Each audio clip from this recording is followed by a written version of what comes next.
إنا أعطيناك الكوثر فصل لربك وانحر إن شانئك هو الأبتر. ان الحمد للہ والصلاة والسلام علی رسول اللہ اما بعد فاعوذ باللہ من الشیطان الرجیم بسم اللہ الرحمن الرحیم فاما من طغى وآثر الحیاة الدنیا فإن الجحیم هی المأوى واما من خاف مقام ربه ونهى النفس عن الهوى فإن الجنة هي المأوى وقال النبی صلی اللہ علیہ وسلم الکیس من دان نفسه وعمل لما بعد الموت او کما قال صلی اللہ علیہ وسلم۔ انسان دو چیزوں سے مرکب ہے، ایک جسم ہے، ایک روح ہے۔ جسم انسان کا مٹی سے بنا ہے اور جسم کی جتنی بھی خوراک ہے، ہم جتنی بھی چیزیں کھا رہے ہیں ساری زمینی پیداوار سے بن رہی ہے اور جسم کی غذا بھی مٹی سے ہے۔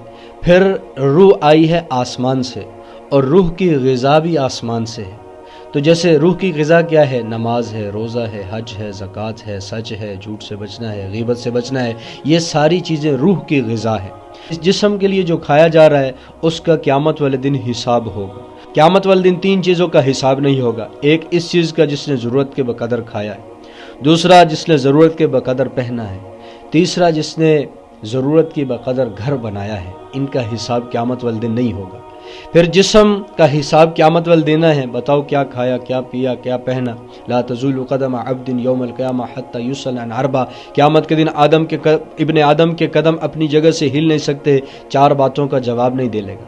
ما عن عمرہ فیما افنا، جوانی کی عمر کہاں کھپائی، وعن شبابہ فیما ابلاہ، جوانی کہاں کھپائی ہے، جوانی کن کاموں میں خرچ کی ہے، وعن مالہ من این اکتسب فیما انفقا، مال کہاں سے کمایا، کہاں خرچ کیا، وعن علمہ ماذا عمل فیہ، اور جو علم تھا اس کے اوپر کتنا عمل کیا ہے۔ تو جسم کی جو غذا ہے، جسم کے لیے جو پروٹوکول، جسم کو جو آج سجایا جا رہا ہے، کھلایا جا رہا ہے، اس کا قیامت والے دن حساب ہونا ہے اور روح کا حساب نہیں ہونا، بلکہ روح نے وہاں سے حساب لینا ہے۔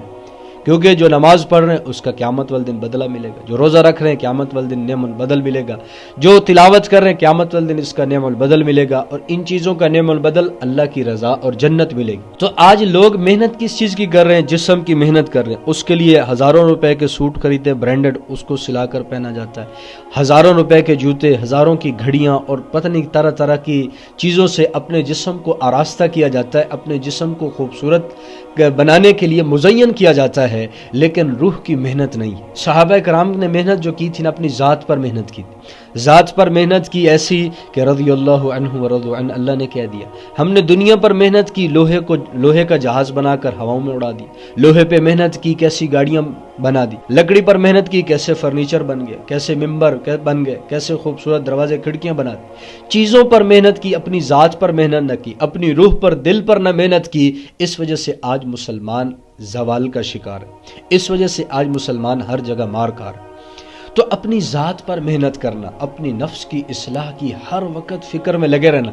امام احمد بن حنبل یا غالباً شیخ عبد القادر جیلانی رحمۃ اللہ علیہ کا واقعہ مشہور ہے کہ موت کے وقت جب حالت نزع تھی تو وہاں شیطان آتا ہے اور آ کر کہتا ہے کہ میں تمہارا رب ہوں، تم سے راضی ہو چکا ہوں۔ تو فرمایا کہ لعنتی تو خبیث شیطان ہی لگ رہا ہے اور کوئی نہیں ہو سکتا۔ تو شیطان تو آخری وقت تک کوشش کرتا ہے کہ میں انسان کو بہکاؤں، پھسلاؤں، ورگلاؤں اور کسی طرح جہنم کا ایندھن اس کو بناؤں، لیکن انسان اگر اپنی نفس کی اصلاح کی کوشش نہ کرے گا، فکر نہیں کرے گا، تو پھر اللہ نہ کرے کہیں خاتمہ بھی پھر شیطان کی چاہت کے مطابق نہ ہو جائے۔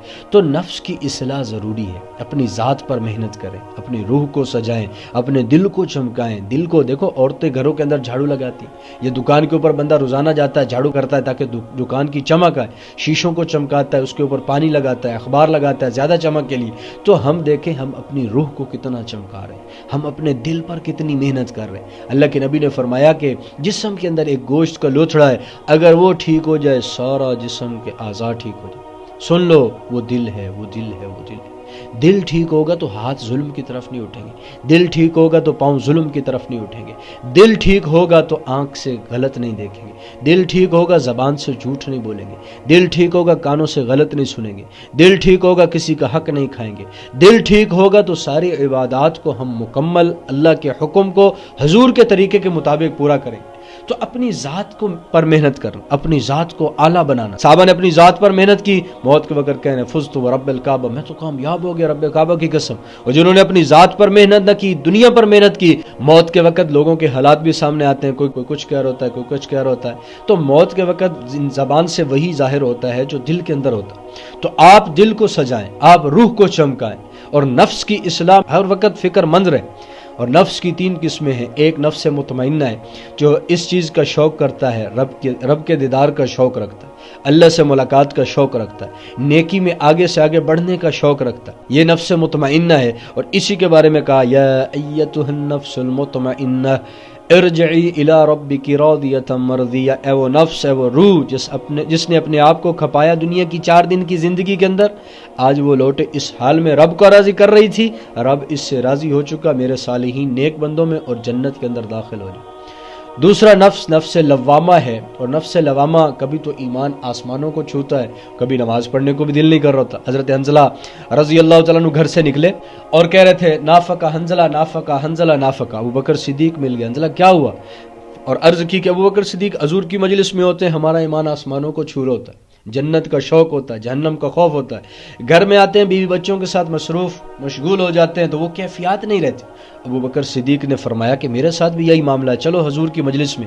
ابو بکر صدیق وہ جن کو فرمایا کہ ایمان ان کا دل اٹھا کر تھک چکا، اتنا ایمان، اور وہ فرمایا کہ جنت کے 8 دروازے پکاریں گے ابو بکر صدیق مجھ سے داخل ہو، یعنی اتنا ابو بکر صدیق کا ایمان تھا۔ اس کے باوجود فرما رہے چلو حضور کے پاس، میری بھی یہی کیفیت ہے، حضور کے پاس تشریف لائے، آپ علیہ الصلوۃ والسلام سے عرض گزاری کی، آقا کریم نے فرمایا وہ کیفیت جو تمہاری میرے پاس ہوتی ہے ہر وقت رہے، گھر میں بھی رہے، بازار میں بھی رہے، کھیتوں میں بھی رہے، ہر وقت وہ کیفیت رہے تو فرشتے تم سے راستوں میں مصافحہ کیا کریں۔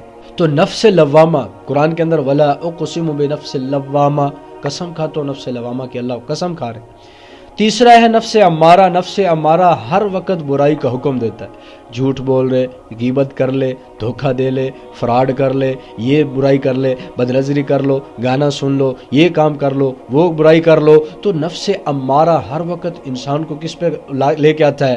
برائی پر لے کے آتا ہے، انسان کسی طرح برائی کا شکار ہو جائے۔ تو روزانہ کی بنیاد پر سونے سے قبل اپنا موازنہ کریں کہ کتنی میں نے آج نیکیاں کی ہیں، کتنی میں نے آج برائیاں کی ہیں، کتنی مجھ سے آج اللہ نہ کرے نافرمانی والے اعمال ہوئے، کتنے مجھ سے نیک اللہ کی رضا والے اعمال ہوئے۔ دیکھو پتھر ہوتا ہے، پتھر اس کے اوپر ایک دم سارا کولر انڈیل دیں پانی کا، اس کو کچھ فرق نہیں پڑتا، اگر ایک ایک قطرہ اس پتھر پر گرتا رہے تو اس پتھر کو بھی سوراخ کر دیتا ہے۔ آپ روزانہ موازنہ کریں اپنا، آپ اپنی ذات کو دیکھیں، آج میں نے نیکیاں کتنی کی ہیں، آج مجھ سے گناہ کتنے ہو گئے، آج اللہ کے حکم حضور کے طریقے کے مطابق کتنا پورا ہوئے اور خلاف ورزی کتنی ہوئی ہے۔ 5 منٹ سونے سے پہلے اس کا موازنہ کریں، مراقبہ کریں، تو پھر دیکھیں 1 ہفتہ، 2 ہفتہ، مہینہ، 2 مہینے، سال، انسان خود بخود اندر سے شرمشار ہوتا ہے کہ یار مجھ سے یہ گناہ کیوں ہوئے۔ کرتے کرتے پھر ایسا وقت آتا ہے، پھر انسان کے مراقبے میں دن کو صرف نیکیاں ہی نظر آتی ہیں کہ یار آج مجھ سے الحمدللہ گناہ نہیں ہوا۔ تو اس لیے اپنی ذات پر محنت کریں۔ فَأَلْهَمَهَا فُجُورَهَا وَتَقْوَاهَا، اللہ فرما رہے ہم نے نیکی کو بھی انسان کے اندر رکھ دیا، بدی کو بھی انسان کے اندر رکھ دیا، لیکن کامیاب وہ ہے قد افلح من تزکا، جس نے اپنی ذات کو پاک کر لیا، اپنے نفس کی اصلاح کر۔ نفس کی اصلاح پھر 3 چیزیں ہیں۔ سب سے پہلے تو یہ ہے کہ اتباع سنت ہو، اپنے کھانے میں، پینے میں، اٹھنے میں، بیٹھنے میں، لیٹنے میں اور جاگنے میں، چلنے میں، بازار میں، گھر میں، مسجد میں، رفتار میں، گفتار میں، ہر عمل کے اندر اتباع سنت، حضور علیہ الصلوۃ والسلام کی سنت ہو۔ ولی وہ ہے جو سر سے لے کے پاؤں تک حضور کی سنتوں سے ڈھکا ہوا ہو، اور آقا کریم کی سنت کے بغیر طبیعت بے چین ہو جائے۔ حضرت جنید بغدادی رحمۃ اللہ علیہ کے پاس ایک مرید آیا، 10 سال رہا، 10 سال کے بعد حضرت جنید بغدادی رحمۃ اللہ علیہ سے کہنے لگا حضرت اجازت دیجیے کسی اور شیخ کے پاس جانا چاہتا ہوں۔ پوچھا کیا ہوا؟ کہا حضرت 10 سال ہو گئے، آپ کی کوئی کرامت نہیں دیکھی، آپ نے مسلح ہواؤں میں نہیں اڑایا، آپ نے کوئی اور کرامت ظاہر نہیں کی، تو لہٰذا مجھے نہیں لگتا کہ آپ کامل پیر ہیں، مجھے اجازت دیجیے میں کسی اور شیخ کے پاس جاتا ہوں۔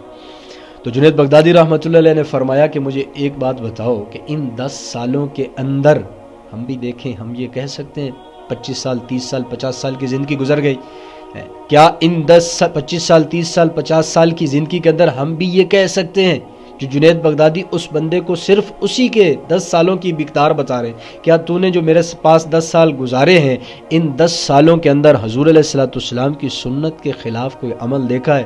انہوں نے کہا کوئی نہیں دیکھا۔ تو اولیاء تو ولی تو وہی ہے جو حضور کی اتباع کرنے والا ہے۔ ولی نہیں بن سکتا جب تک کہ حضور کی اتباع نہ کرے، حضور کے نقش قدم پر نہ چلے، آقا کریم کی تعلیمات کو اپنا اوڑھنا بچھونا نہ بنا لے، اس وقت تک وہ ولی نہیں بن سکتا۔ پھر دوسرا اصلاح نفس کے لیے یہ ہے کہ حلال مال کھائے، آپ کی کمائی حلال ہو۔ آقا کریم نے فرمایا ایک نوالا حرام کا حلق سے اترتا ہے 40 دن تک دعائیں قبول نہیں ہوتی۔ پھر توکل اللہ پر، وَمَن يَتَوَکَّلْ عَلَى اللَّهِ فَهُوَ حَسْبُهُ، جو اللہ پر توکل بھروسہ اعتماد کر لیتا ہے اللہ اس کے لیے کافی ہو جاتے ہیں۔ اللہ پر بھروسہ، اللہ پر اعتماد کرنا۔ تیسری چیز جو ہے وہ حسن اخلاق ہے، اچھے اخلاق ہو۔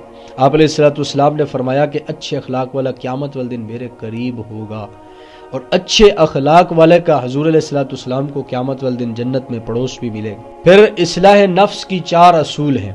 پہلے تو اصلاح نفس کی 3 چیزیں عرض کی، اب اصلاح نفس کے 4 اصول ہیں۔ جو چاہتا ہے میری ذات بن جائے، جو چاہتا ہے میرا دل چمک جائے، جو چاہتا ہے میری روح بن جائے، سنور جائے، جو چاہتا ہے میرا خاتمہ ایمان پر ہو، جو چاہتا ہے اللہ اور اللہ کا رسول مجھ سے راضی ہو، تو اس کے لیے 4 چیزوں کا اہتمام کر لے۔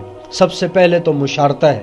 مشارطہ یہ ہے کہ شرط لگانا اپنے آپ کے ساتھ، اپنے ساتھ شرط لگانا کہ کوئی گناہ نہیں کروں گا۔ اب گناہ ہو گیا 20 روپے 30 روپے 50 روپے صدقہ کروں گا، یہ گناہ ہوا اتنا صدقہ کروں گا۔ چونکہ انسان کو فطری طبعی طور پر مال سے محبت ہے، تو جب یہ گناہ ہوا صدقہ کر دیا، اب دوسری دفعہ سوچے گا یار اب گناہ کروں گا تو پھر صدقہ دینا پڑے گا۔ تو ایسا ایسا کرتے کرتے گناہ سے جان چھوٹ جائے گی۔ دوسرا یہ کرے کہ مراقبہ کرے، کیا آیا مجھ سے کوئی گناہ تو نہیں ہوگا؟ اگر گناہ ہوا ہے اس پر توبہ کر لے، توبہ پہ معاملہ ہی سارا ختم ہو جاتا ہے۔ تیسرا اپنا محاسبہ کرے، کتنی نیکیاں کی ہیں، کتنے میں نے گناہ کیے۔ چوتھا مواخذہ کرے کہ گناہ اگر ہو جائے تو اپنے آپ کو سزا دینی۔ اب گناہ ہوا میں 5 نفل پڑھوں گا، گناہ ہوا میں 10 نفل پڑھوں گا، گناہ ہوا میں صدقہ کروں گا۔ ایسا جب کریں گے تو آپ کی ذات بن جائے گی، سنور جائے گی۔ تو آپ اپنی ذات پر محنت کریں، چیزوں کی محنت چھوڑ دیں۔